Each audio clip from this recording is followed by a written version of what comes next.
हुआ क्या आप सब जानते हैं। कल एचडीएफसी बैंक में देर रात को खबर आई, आई थिंक 11 साढ़े 11 बजे के करीब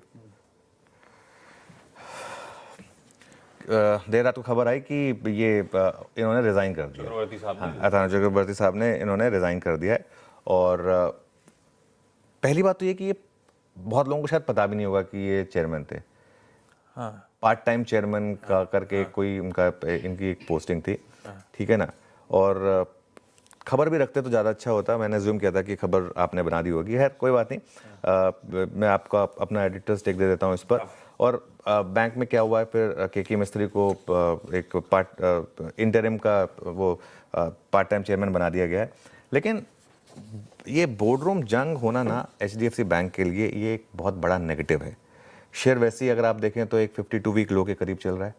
और पिछले 3 साल वैसे ही एचडीएफसी बैंक के लिए आशीष काफ़ी मुश्किल भरे रहे हैं।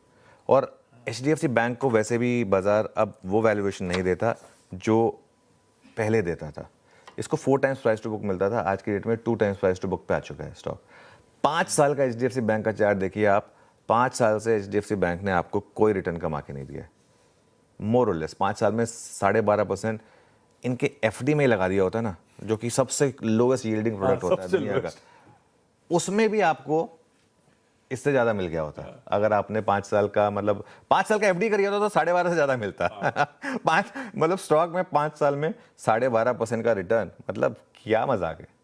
और सच बताऊं तो एचडीएफसी बैंक पर गवर्नेंस रिस्क ओपन होना, सोचिए ये कितना बड़ा नेगेटिव है। एटलीस्ट अब तक हम कहते हैं ना गोल्ड स्टैंडर्ड एक होता था HDFC bank standard corporate governance के मामले में। तो कम से कम अब तक ये चैलेंज अब सिर्फ एचडीएफसी बैंक का नहीं है, ये चैलेंज इंडिया इंक का है।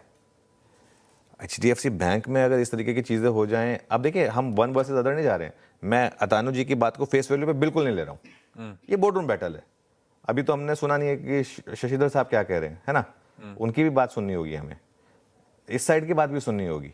ये इसमें कोई ऐसा नहीं है कि बस जो उन्होंने कह दिया वो सही है।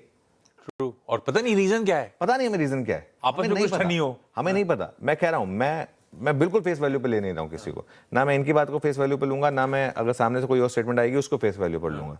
मैं सिर्फ एक बात को लूंगा कि बोर्डरूम की बैटल है एक एचडीएफसी बैंक में भी। और एचडीएफसी बैंक एफआईआईज की सबसे ज्यादा होल्डिंग वाला स्टॉक है इस पूरे देश का। इस पॉइंट को रखिएगा जरा। सबसे ज्यादा अगर एफआईआईज किसी एक स्टॉक को ओन करते हैं इस देश में, वो एचडीएफसी बैंक है। मर्जर के बाद और ज्यादा हो गया था, क्योंकि एचडीएफसी में तो ऑलमोस्ट 90% उनकी एक समय पे एफआई होल्डिंग हुआ करती थी। और उस समय एचडीएफसी बैंक में स्टेक होल्ड करता था, उसको मर्जर के बाद अब ये एचडीएफसी बैंक में कोई प्रमोटर तो है नहीं, ये एक पूरी तरीके से एक शेयर होल्डर की कंपनी है। तो ऐसे में ये मामला जल्दी निपटे, ये बैंकिंग सिस्टम के लिए अच्छा होगा, देश के लिए अच्छा होगा। और साख को बरकरार करना बहुत ज़रूरी है ये इस मामले में।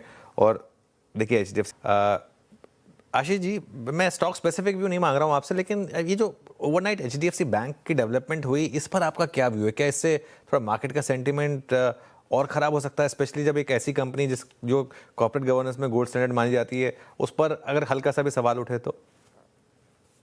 जरूर अनुज, क्योंकि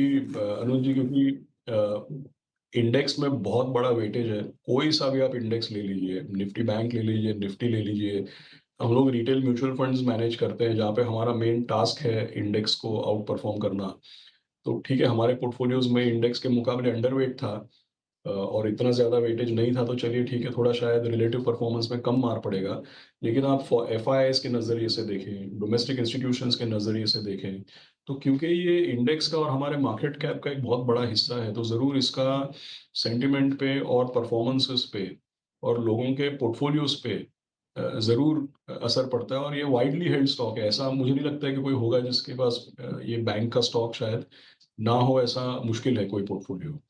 तो ये एक सेंटिमेंट इम्पैक्ट है। प्लस ऑफ कोर्स मैं स्टार्टिंग में सुन रहा था, जैसा आपने बताया, रुपये पे असर, एडीआर, जब कल रात को एडीआर नेगेटिव था, रुपया नेगेटिव, तो वो दर्शाता है कि भाई एफआई सेलिंग भी इस स्टॉक में या इस तरह पे देखने को मिल सकती है। तो डेफिनेटली इसका नेगेटिव सेंटिमेंट है। और मेरे ख्याल में जो लेटर पब्लिश किया गया उसमें थोड़ी जैसे आप कहें कि लैंग्वेज थोड़ी इनडायरेक्ट है कि भाई वैल्यूज़ और एथिक्स की जब बात उठती है तो उसकी वजह से एक सस्पेंस बनता है। ज़रूर आज आप सभी मीडिया के दोस्तों ने बैंक से, बैंक मैनेजमेंट से और बोर्ड से बात की है तो उससे थोड़ी पॉजिटिविटी और एक तरीके से कंट्रोल या काबू आया है या क्लैरिफिकेशन कुछ आया है। बट ज़रूर ये अनएक्सपेक्टेड सडन डेवलपमेंट काफ़ी नेगेटिव है। ओके।